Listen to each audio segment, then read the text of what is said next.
नमस्कार दोस्तों।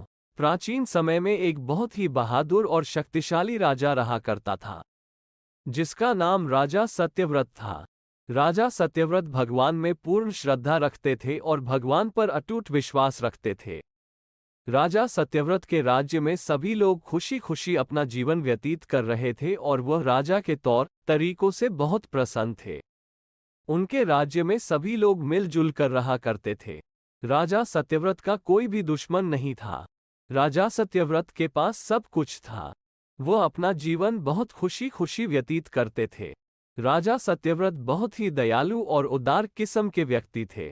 राजा सत्यव्रत बहुत दान और पुण्य किया करते थे, लेकिन राजा सत्यव्रत की एक मनोकामना थी कि वह मरने के बाद स्वर्ग लोक में जाएं, जिसके लिए राजा सत्यव्रत बहुत सारा उपाय किया करते थे और बहुत सारा दान दक्षिणा दिया करते थे, जिससे वह खूब पुण्य कमा सके।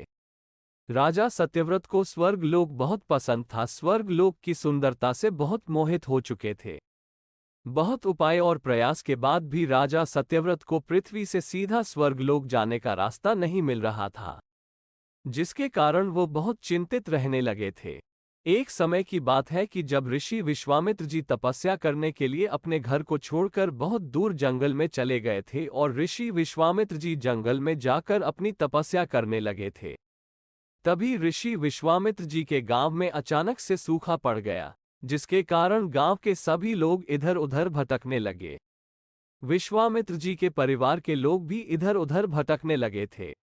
जब ये बात राजा सत्यव्रत को पता लगी तो उन्होंने ऋषि विश्वामित्र जी के परिवार को अपने महल में बुला लिया। ऋषि विश्वामित्र जी के परिवार को अपने साथ ही अपने महल में रहने के अपने नौकरों को आदेश दिया और राजा सत्यव्रत ने ऋषि विश्वामित्र जी के परिवार का बहुत आदर सम्मान किया, उनका ध्यान रखा और कुछ दिनों के बाद जब ऋषि विश्वामित्र जी तपस्या करके वापस आए, तब उन्होंने देखा कि उनके गांव में सूखा पड़ा है और चारों तरफ पानी की एक बूंद भी नहीं है। जिसके बाद ऋषि विश्वामित्र जी अपने परिवार से मिले। उनके परिवार के सभी लोगों ने ऋषि विश्वामित्र जी को बताया कि आपके जाने के बाद यहाँ पर सूखा पड़ गया था, जिसके बाद राजा सत्यव्रत ने हम लोगों को अपने घर में आसरा दिया था और हमारा बहुत अच्छे से ध्यान रखा था। जिसके बाद ऋषि विश्वामित्र यह सुनकर बहुत प्रसन्न हो गए और उन्होंने राजा सत्यव्रत से मिलने जाने का फैसला लिया। जिसके बाद अगली सुबह ऋषि विश्वामित्र जी राजा सत्यव्रत के दरबार में पहुंच गए और उन्होंने राजा सत्यव्रत को बहुत सारा धन्यवाद दिया। उन्होंने राजा सत्यव्रत से कहा कि मेरे ना होने पर आपने मेरे परिवार का बहुत सारा ध्यान रखा है, जिसके लिए मैं आपका बहुत बहुत धन्यवाद करता हूँ। मैं आपसे बहुत प्रसन्न हूँ, जिसके कारण आप मुझसे एक वरदान मांग सकते हैं। जिसके बाद राजा सत्यव्रत में ऋषि विश्वामित्र से वरदान के रूप में कहा कि क्या आप मुझको मरने के बाद पृथ्वी से सीधा स्वर्ग लोक में पहुंचा सकते हैं। मैं आपसे वरदान के रूप में यही मांगता हूं। जिसके बाद ऋषि विश्वामित्र जी ने राजा सत्यव्रत की मनोकामना को स्वीकार कर लिया और तभी ऋषि विश्वामित्र जी ने अपनी दिव्य शक्तियों से पृथ्वी से सीधा स्वर्ग जाने का एक रास्ता बना दिया, जिसको देखकर राजा सत्यव्रत बहुत प्रसन्न हो गए और वो तुरंत स्वर्ग की ओर जाने के लिए प्रस्थान करने लगे। कुछ ही समय में जब राजा सत्यव्रत स्वर्ग लोक पहुंच गए, तब जैसे ही स्वर्ग लोक के अंदर जाने लगे तब भगवान इंद्रदेव ने राजा सत्यव्रत को लात मारकर वापस पृथ्वी में वापस भेज दिया, जिससे राजा सत्यव्रत बहुत आहत हो गए और राजा सत्यव्रत तुरंत ऋषि विश्वामित्र जी के पास पहुंच गए और उन्होंने वहां जाकर अपने साथ हुए अपमान को ऋषि विश्वामित्र जी को बताया। ऋषि विश्वामित्र जी ने राजा सत्यव्रत की बात सुनी और जब राजा सत्यव्रत ने जैसे ही ऋषि विश्वामित्र जी को सारी बात बताई तो वह राजा सत्यव्रत की बात सुनकर बहुत क्रोधित हो गए और फिर ऋषि विश्वामित्र जी तुरंत खुद ही स्वर्गलोक चले गए। वहां पहुंचकर उन्होंने सभी देवताओं से बात की और ऋषि विश्वामित्र जी और देवताओं ने आपस में बात कर कर एक उपाय निकाला कि एक नया स्वर्ग लोक तैयार किया जाएगा, जो पृथ्वी और स्वर्ग लोक के बीच में होगा। राजा सत्यव्रत देवताओं के इस फैसले से बहुत खुश थे, लेकिन राजा सत्यव्रत को अंदर ही अंदर एक चिंता जताई जा रही थी कि यह नया स्वर्ग लोक पृथ्वी और स्वर्ग लोक के बीच में होगा और यह कहीं तेज हवा के झोंके से हिल गया और ये तो गिर जाएगा, जिससे मैं वापस पृथ्वी पर आ जाऊंगा। जिसके बाद राजा सत्यव्रत में ये बात ऋषि विश्वामित्र जी को बताए। ऋषि विश्वामित्र जी ने राजा सत्यव्रत की बात सुनी और ऋषि विश्वामित्र जी ने नए स्वर्गलोक के नीचे एक बहुत बड़ा पेड़ लगा दिया। पेड़ लगने के कारण नया स्वर्गलोक उस पर स्थिर हो गया, जिसके बाद राजा सत्यव्रत अपने नए स्वर्गलोक में चले गए। कुछ ही समय में राजा सत्यव्रत का निधन हो गया। उनके निधन होने के बाद राजा सत्यव्रत का सर ही नारियल का फल बना, जो आगे चलकर नारियल का पेड़ कहलाने लगा। जिसके बाद राजा सत्यव्रत को ना इधर का रहने और ना उधर का रहने की उपाधि दी गई।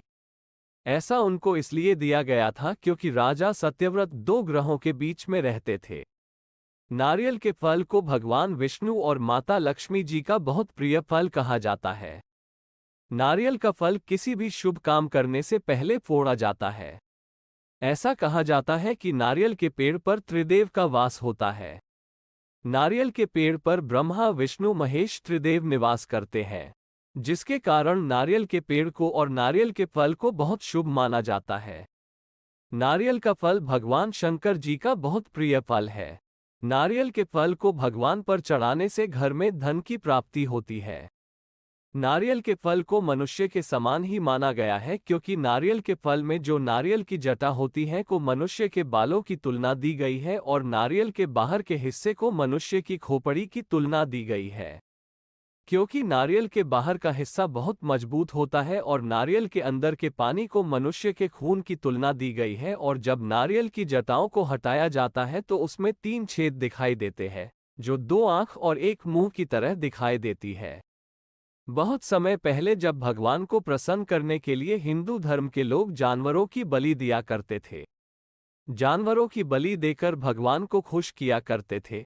जिसके बाद शंकराचार्य जी ने ये देखा तो उनको बहुत बुरा लगा और उन्होंने इस प्रथा को रोकने के लिए जानवरों की बलि देने की जगह पर नारियल के फल की देने के लिए कहा कि आप लोग किसी निर्दोष जानवर की हत्या करके इसकी जगह पर आप लोग नारियल के फल को फोड़कर उसकी बलि दीजिए, जिससे आपकी यह प्रथा पूरी हो जाएगी और किसी जानवर की भी बलि नहीं देनी पड़ेगी। जिसके बाद लोगों ने जानवरों की बलि देना बंद कर दिया और जानवरों की जगह पर नारियल के फल की बलि देना शुरू कर दिया। आप लोगों ने देखा होगा कि जब हम लोग पूजा करते हैं, कहीं पर हवन होता है तो एक कलश पर नारियल रखा जाता है। कलश पर नारियल इसलिए रखा जाता है क्योंकि नारियल समृद्धि और शक्ति का प्रतीक होता है और नारियल का जो पानी होता है वो प्रकृति की क्षमता का प्रतिनिधित्व करता है। उम्मीद करते हैं आपको ये कहानी रोचक लगी होगी।